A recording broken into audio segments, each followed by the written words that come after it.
Assalamualaikum warahmatullahi wabarakatuh. Alhamdulillahirabbil alamin. Anak-anakku kelas 1A semuanya, berjumpa lagi bersama Ustazah dalam video tayang kali ini. Akan belajar bagaimana kabar kalian hari ini? PAI. Semoga anak-anak semua pelajaran diberikan kesehatan dan kemudahan. Nah, anak-anakku semuanya, pembelajaran kali ini kita akan belajar dan mengingat kembali kisah Nabi kita tercinta. Siapa? Nabi Muhammad Sallallahu Alaihi Wasallam.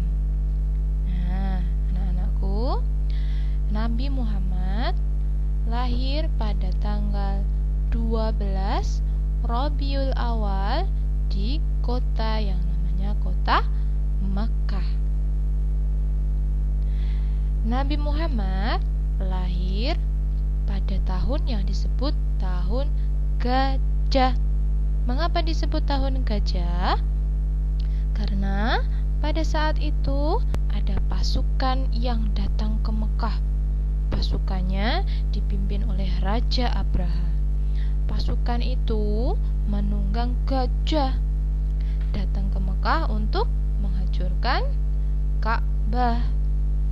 Namun, pasukan itu tidak berhasil untuk menghancurkan Ka'bah berkat pertolongan dari Allah. Karena pada saat itu Allah mendatangkan burung ababil yang kemudian melempar batu-batu yang panas ke pasukan gajah ya.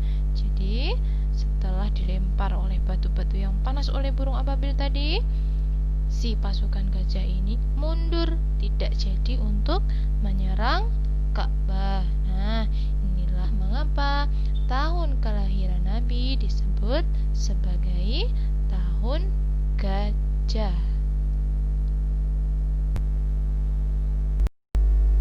Nah, anak-anakku yang Ustazah sayangi, Nabi Muhammad juga memiliki orang tua.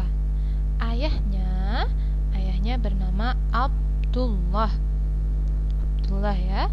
Kemudian ibunya bernama Aminah. Jadi ayahnya bernama Abdullah dan ibunya bernama Aminah.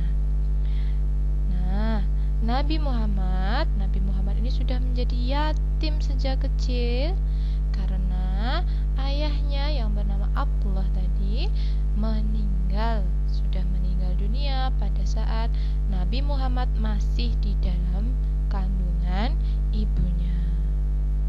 Kemudian anak-anak, setelah Nabi Muhammad lahir, Nabi Muhammad kemudian diasuh oleh seorang wanita desa yang bernama Halimatus Sa'diyah atau Halimah As-Sa'diyah.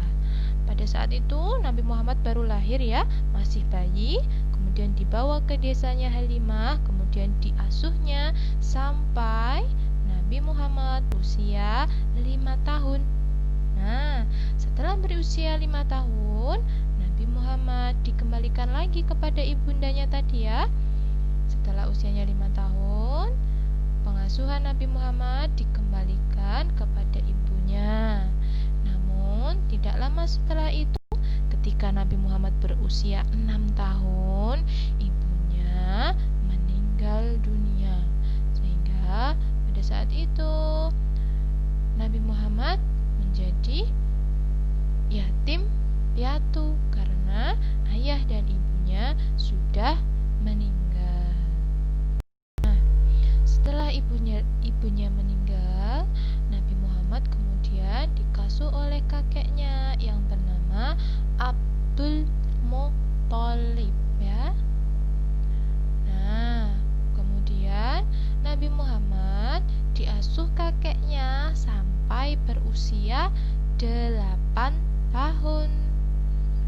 Nah, pada saat usia Nabi Muhammad 8 tahun, Nabi Muhammad ditinggal kakeknya. Jadi kakeknya meninggal dunia.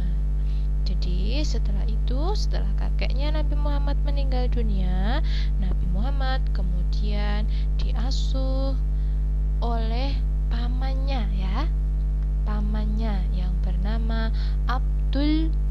yang bernama Abu ya. Jadi pamannya Nabi Muhammad bernama Abu Thalib.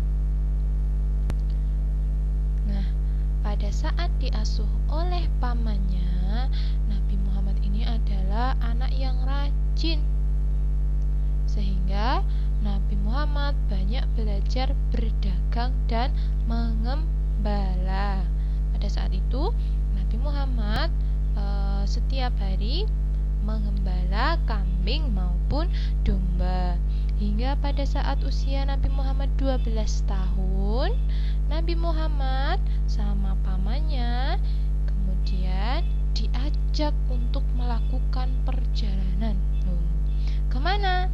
Nah, Nabi Muhammad diajak pamannya untuk berdagang, melakukan perjalanan dagang ke negeri yang namanya Syam ya, negeri Syam, untuk berdagang. Pada saat itu Nabi Muhammad ini adalah pedagang yang baik ya.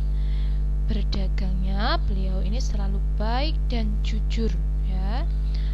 Oleh karena itu Nabi Muhammad mendapatkan gelar yang disebut Al-Amin. Al-Amin itu artinya adalah dapat dipercaya. Jadi Al-Amin tadi ya, Nabi Muhammad mendapatkan gelar Al-Amin yang artinya dapat dipercaya. Dan anak-anakku semuanya, Nabi Muhammad pada saat usia 40 tahun, sudah tua ya, sudah 40 tahun, sudah dewasa, Nabi Muhammad kemudian diangkat oleh Allah menjadi Rasul. Pada saat itu beliau mendapatkan wahyu dari Allah, disampaikan oleh seorang malaikat, yaitu malaikat Jibril. Nah, pada saat itu malaikat Jibril mendatangi Nabi. Nah, Nabi pada saat itu berada di gua yang namanya Gua Hira. Pada saat Nabi Muhammad berada di Gua Hira, datanglah malaikat Jibril membawa wahyu dari Allah, menyampaikan surat yang namanya adalah surat Al-Alaq, ayat 1 sampai dengan 5. Nah, pada saat itulah kemudian Nabi Muhammad resmi diangkat sebagai Rasul oleh Allah. Kemudian setelah Nabi Muhammad menjadi seorang Rasul, kemudian Nabi Muhammad berdakwah, menyampaikan ajaran Islam di kota Mekah. Meskipun dimusuhi oleh penduduk Mekah, jadi pada saat itu Nabi Muhammad dalam menyampaikan ajaran Islam mengalami penolakan, dimusuhi oleh penduduk kota Mekah. Namun hal itu tidak membuat Nabi Muhammad menyerah. Beliau tetap sabar dan tabah untuk mendakwahkan ajaran Islam. Meskipun dimusuhi, beliau selalu memaafkan dan berkasih sayang kepada sesama. Nah, anak-anakku yang soleh dan solihah, kita sebagai umat Nabi Muhammad harus mencontoh pula sikap beliau tadi ya, harus saling memaafkan, saling berkasih sayang. Anak yang soleh dan solihah harus suka memaafkan, suka berkasih sayang. Kepada siapa? Kepada keluarganya, kepada orang tuanya, saudaranya ya, guru-gurunya, kepada teman-temannya.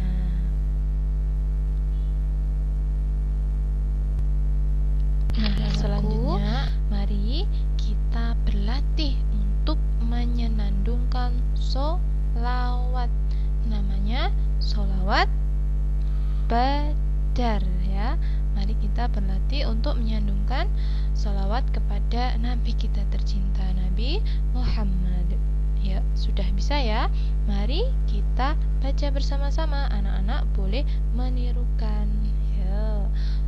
Salatullah salamullah ala Taha Rasulillah. Salatullah salamullah ala Yasin Habibillah. Sudah bisa ya? Salatullah salamullah ala Taha Rasulillah. Salatullah salamullah ala Yasin Habibillah.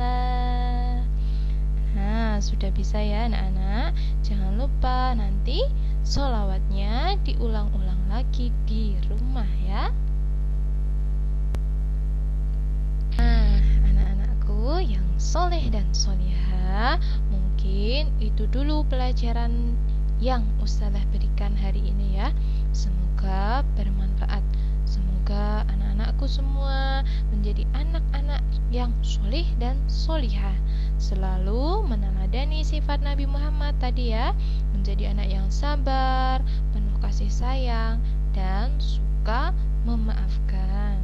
Nah, jangan lupa tugasnya hari ini mengerjakan LKS PAI halaman 9, cukup Romawi 2 saja. Dikerjakan di LKS ya. Nanti silahkan difoto dan dikirimkan ke Ustazah. Terima kasih, sampai jumpa ya. Akhiri, wassalamualaikum warahmatullahi wabarakatuh.